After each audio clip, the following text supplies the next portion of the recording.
ICDS কর্মী নিয়োগের বিজ্ঞপ্তি প্রকাশ হতে চলেছে। তো তার সম্পূর্ণ ডাটাটা আজকের মাধ্যমে তোমরা পেয়ে যাবে। তার প্রিলিমিনারি পরীক্ষা হতে পারে ফেব্রুয়ারি মাসে, অর্থাৎ তার আগেই তোমাদের ফর্ম ফিল আপ হয়ে যাওয়ার একটা সম্ভাব্য রয়েছে। মেন পরীক্ষা হতে পারে এপ্রিল মাসে, ইন্টারভিউ জুন জুলাই 2026-এ। তো চলো এর শূন্যপদটা দেখে নাও। জেলাভিত্তিক শূন্যপদ তোমাদের সামনে আমি তুলে ধরছি। আলিপুরদুয়ার 750+।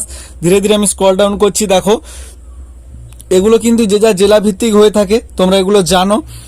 আর এগুলো আর দ্বিতীয়বার বলার কিছু নেই। দেখো পূর্ব মেদিনীপুর থেকে যারা রয়েছে তোমাদের 900+ ভ্যাকেন্সি থাকবে।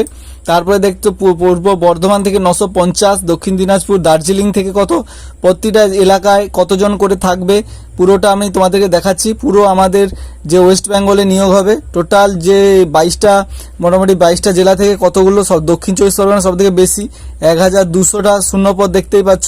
উত্তর 24 পরগনাতেও আছে 1400, তারপর মুর্শিদাবাদেও রয়েছে 1200, এরকম একটা অ্যাপ্রোক্সিমেটলি 18,650 এরকম একটা শূন্যপদের নিয়োগের বিজ্ঞপ্তি প্রকাশ হতে চলেছে।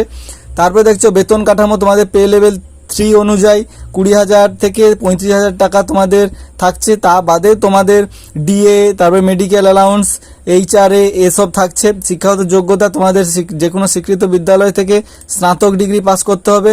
বয়স 18 থেকে 39 পর্যন্ত। সরকারি নিয়ম অনুযায়ী যারা SC ST তারা তো ছাড় পাবেই।